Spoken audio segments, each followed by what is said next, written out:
News 18 India.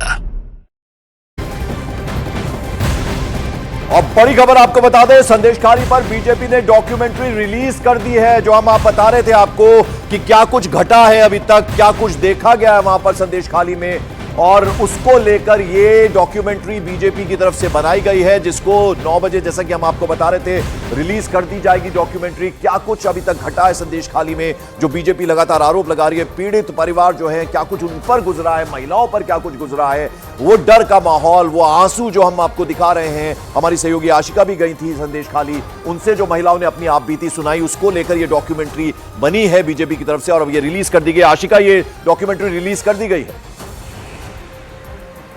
जी देखिए, बिल्कुल 9 बजे का समय जैसा कि बीजेपी की तरफ से दिया गया था, ये डॉक्यूमेंट्री रिलीज कर दी गई है और जाहिर है कि इसमें महिलाओं का वो दर्द है, जो अत्याचार की कहानियां महिलाएं जो है सामने आकर के मुखर होकर के बता रही हैं। कुछ तो कारण होंगे ना पंकज, कि घर में जो महिलाएं लक्ष्मी का रूप होती हैं, वो घर से बाहर निकली हाथों में डंडा लेकर के, झाड़ू लेकर के, और इतना बड़ा आंदोलन किया कि उस आंदोलन की गूंज पूरे देश में आज सुनाई दे रही है। संदेशखाली एक छोटा सा गाँव है, लेकिन संदेशखाली का नाम आज पूरे देश में गूंज रहा है। और जो महिलाएं, हम भी जब वहां पर गए और जितनी बार गए पंकज, रोती हुई महिलाएं वहां पर मिली और ये कहा कि हमें डर लग रहा है अब, और सवाल ये पूछे कि दीदी हमको बाहरी कह रही हैं, ऐसा क्यों नहीं होता कि दीदी हमसे आकर के मिलें। और महिलाओं ने ये भी कहा कि हम तो तृणमूल कांग्रेस को वोट देते रहे हैं, ममता बनर्जी को वोट देते रहे हैं, लेकिन आज वो क्यों नहीं हमारे साथ आकर के खड़ी होती हैं।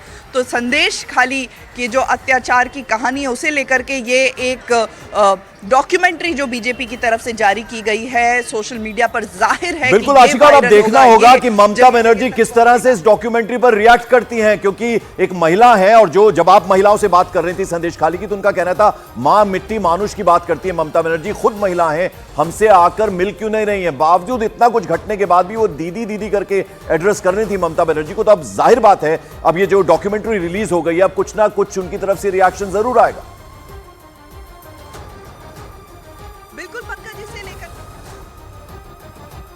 बिल्कुल, तो ये डॉक्यूमेंट्री हम आपको दिखाने की Sandeshkhali, accessible only by ferry, remains at the epicenter of a crisis that demands immediate attention. আমরা রাষ্ট্রপতি শাসন চাইছি, সাধারণ যাত্রী না ধরা পড়বে।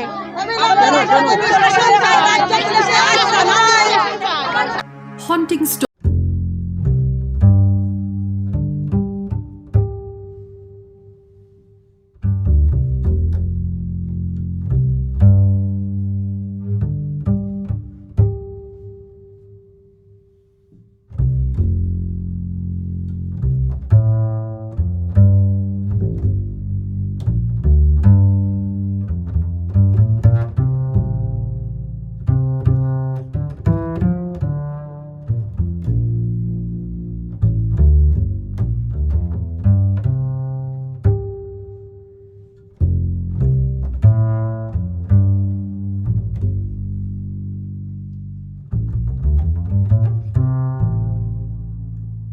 आशिका, वो जो डॉक्यूमेंट्री है वो हम दिखा रहे हैं इस वक्त टेलीविजन स्क्रीन पर, इसमें दर्द है, आंसू है, महिलाएं जो वहां नारेबाजी कर रही हैं, टूटे हुए जो खिड़की के शीशे हैं वो नजर आ रहे हैं। क्या कुछ संदेशखाली में हुआ है, कितना भयावह हुआ है, उसकी तस्वीर इस डॉक्यूमेंट्री में देखने को मिल रही है। देखिए, बिल्कुल महिलाएं जिस तरह से सामने आकर के उन्होंने अपने ऊपर जो अत्याचार हुआ है उसकी कहानी कही है ना, इसको देखते हुए समझ में आता है कि संदेशखाली की घटना कितनी गंभीर है। एक तरफ इसे लेकर के सियासत ज़्यादा हो रही है और प्रशासनिक एक्शन इसके पहले तक कुछ कम नज़र आया है, लेकिन अब जब वहाँ पर डीजी गए हैं, लेकिन सवाल वही अब भी खड़ा होता है कि जो प्रमुख आरोपी है ना शेख शाहजहां, आपको याद होगा कि 5 जनवरी का दिन था जब ईडी की टीम उसके यहाँ रेड करने के लिए पहुंची थी, तब कैसे ईडी की टीम के ऊपर हमला हुआ था। वो मास्टरमाइंड उस घटना का भी शेख शाहजहां, लेकिन वो शेख शाहजहां अभी तक पकड़ा नहीं गया है। तो एक्शन पुलिस की तरफ से जो हुआ है वो क्या काफ़ी है, ये सवाल उठ रहा है। दूसरी तरफ वो महिलाएं जो संदेशखाली की जो डर के साए में जी रही हैं, ये कहा जा सकता है, क्योंकि जब भी हम वहाँ पर गए हैं रोती हुई महिलाएं हमसे मिली हैं और ये कहा है कि आज हम आपसे बात तो कर रहे हैं, लेकिन हमें पता नहीं कि इसकी सज़ा हमें कहीं ना मिले। ये आशंका सब महिलाओं ने जताई है।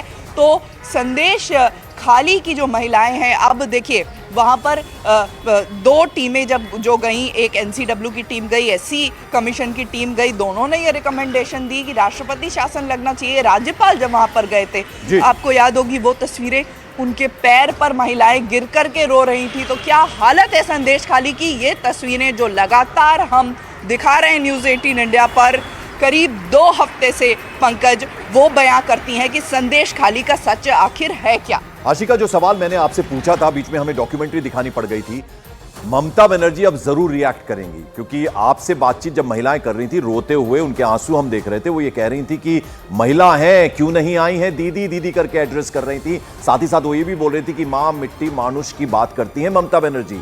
तो अब रिएक्ट जरूर करेंगे इस डॉक्यूमेंट्री के बाद। ज़रूर पंकज, इस पर टीएमसी की तरफ से ज़रूर रिएक्शन आएगा। और इसके पहले जो रिएक्शन आते रहे हैं ना, वो ये कहा है टीएमसी की तरफ से, ये कहा जाता रहा है कि नहीं, ये जो गैंग रेप की बड़े संख्या में आरोप लगाया जा रहा है, ये कहीं ना कहीं इसको मानने को तैयार नहीं है तृणमूल कांग्रेस। जो जमीन को लेकर के आरोप लग रहे हैं कब्जा करने का, इनको मानती रही है। लेकिन अब ये जो डॉक्यूमेंट्री सामने आई, या फिर ये जो तस्वीरें सामने हम न्यूज़ 18 इंडिया की स्क्रीन पर लगातार दिखा रहे रोते हुए महिलाओं की, उस पर क्या कहती है टीएमसी, ये देखना। तृणमूल कांग्रेस क्या कहती है, ममता बनर्जी क्या कहती है, वो देखना होगा। ये डॉक्यूमेंट्री जो थी, जो कुछ संदेश खाली में हुआ, उसको लेकर रिलीज कर दी गई है बीजेपी की तरफ से। और इस बीच बड़ी खबर, महाराष्ट्र के पुणे से बरामद हुए करोड़ों रुपए के ड्रग्स के मामले से। यह खबर है, पुणे ड्रग्स मामले में पुलिस अंडरवर्ल्ड और टेरर एंगल की जांच में जुट गई है। पुणे पुलिस ने देश का अब तक का सबसे बड़ा ड्रग्स सिंडिकेट का भंडाफोड़ किया। इस मामले में अब तक 3700 करोड़ रुपए के ड्रग्स जब्त किए जा चुके हैं। आप समझ सकते हैं कितनी बड़ी खेप है ये। 8 आरोपी गिरफ्तार हो चुके हैं अब तक। 3700 करोड़, अंदाजा लगाइए इतने के ड्रग्स जब्त हुए हैं महाराष्ट्र के अलग अलग शहरों में, जिनमें पुणे है, सांगली से अभी ताजा बरामदगी हुई है। उसके अलावा दिल्ली एनसीआर रीजन की अगर हम बात करें, वहां से भी बड़ी संख्या में, बड़ी मात्रा में ड्रग्स बरामद हुए हैं, बड़ी खेप बरामद हुई है। और ड्रग मामले में महाराष्ट्र की पुणे पुलिस पूरे एक्शन में आ गई है। इस ड्रग्स सिंडिकेट के तार अब सांगली से जुड़ गए हैं। पुणे पुलिस ने सांगली से कुल 140 किलो ड्रग्स बरामद किए हैं। बरामद किए गए ड्रग्स की कीमत 300 करोड़ रुपए बताई जा रही है। सांगली से 3 लोग गिरफ्तार भी हुए हैं। पुणे में छापेमारी के दौरान नमक के पैकेटों में ये ड्रग्स बरामद हुए हैं। अब सांगली से मामला आया है, 300 करोड़ रुपए के ड्रग्स हैं और 3 आरोपी गिरफ्तार भी किए जा चुके हैं। विवेक गुप्ता मेरे सहयोगी हमारे साथ जुड़ रहे हैं।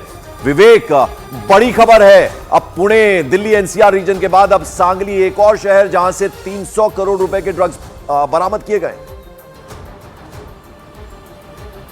बिल्कुल सही कहा पंकज, आपने देखिए इसका जो नेक्सस है वो लगातार बढ़ता जा रहा है। महाराष्ट्र के साथ साथ अब दिल्ली एनसीआर में भी लोग, पुणे पुलिस की छापेमारी हो रही है और कल देर रात सांगली में भी छापेमारी हुई है, जहां पर करोड़ रुपए के ड्रग्स इस पर बरामद हो चुके हैं। लेकिन जो सबसे बड़ी खबर इस पूरे मामले में यह है कि अब पुणे पुलिस इस पूरे मामले में टेरर एंगल और अंडरवर्ल्ड की भी जांच कर रही है, क्योंकि जिस तरीके से ये अलग अलग राज्यों और अलग अलग शहरों में ये नेक्सस फैला हुआ है और अब तक पूरे मामले में 3700 करोड़ रुपए का विवेक, लंदन कनेक्शन भी है। 8 लोगों को गिरफ्तारी हो चुकी है, जिनमें से कुछ गिरफ्तारी दिल्ली से भी हुई है।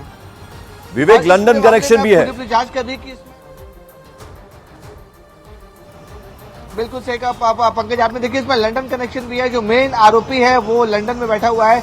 अब इसमें पूरे मामले में अब पुणे पुलिस कोशिश करेगी दूसरी एजेंसीज को इन्वॉल्व करने के लिए, क्योंकि अब ये मामला इंटरनेशनल लेवल का होता जा रहा है। यही वजह है कि पुणे पुलिस जांच कर रही है कि अब इसमें अंडरवर्ल्ड के लोग इन्वॉल्व है या नहीं, क्योंकि जिस तरीके से ये इतना बड़ा नेक्सस है और 3700 करोड़ रुपए का जो ड्रग्स है वो जब्त किया गया, तो अपने आप में कई सवाल खड़े हो रहे हैं कि आखिरकार इसका मास्टरमाइंड कौन है। इतनी बड़ी तादाद में ड्रग्स का जो मैन्युफैक्चरिंग था वो कौन कर रहा था।